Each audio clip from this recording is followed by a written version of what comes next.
You know how many times people say things like, close your eyes, visualize with me. It's 5 years from now, 10 years from now, 20 years from now. What does your house look like? What does your car look like? Imagine having a house with a swimming pool and it's a 4-story, you got elevator, you got this view, you got... Okay, that's great. But how about we do it in a different way? Close your eyes, go 20 years from now, and you don't do nothing. You stay the same as you are today. How many divorces you got? What happened to your family?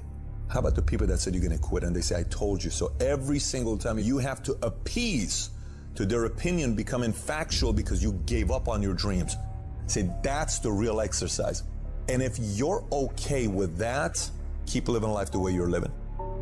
The reason most people fail is because they give up what they want most for what they want now.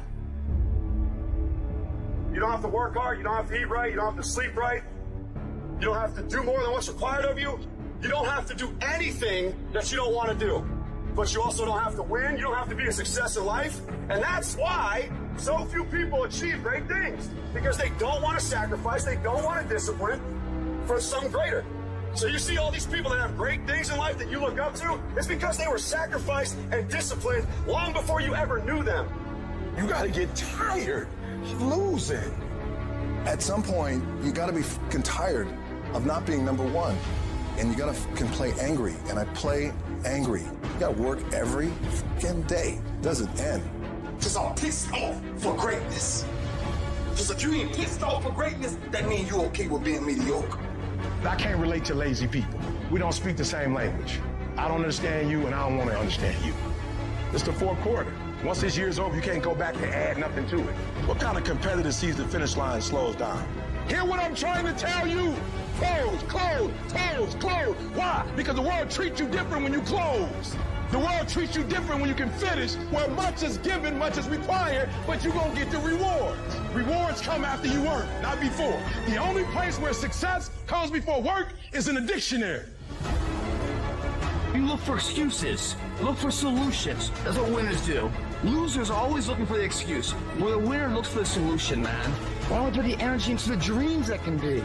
The reason why you're doing that, if you are, you're not working hard enough, you're not studying hard enough, you're not burning the midnight oil every night, which prevents you from staying awake in the midnight hours later in life wondering what it could have been. You erase that through all of this payment, guys. It's free. You don't need to shoot up for it, you don't need to snore it, you sweat for it. And then when you leave here, it's an abdominal will that's been nurtured. You don't think about second place. You think about first, and then a legacy, and building the gap between you and every other person.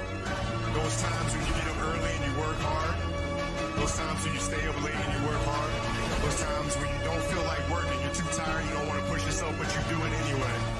That is actually the dream. It's not the destination, it's the journey. The top of one mountain is the bottom of the next, so keep climbing.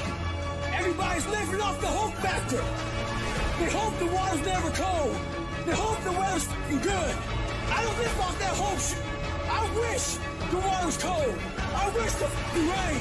When the end is unknown and the distance is unknown, that's when you know who the f*** you are.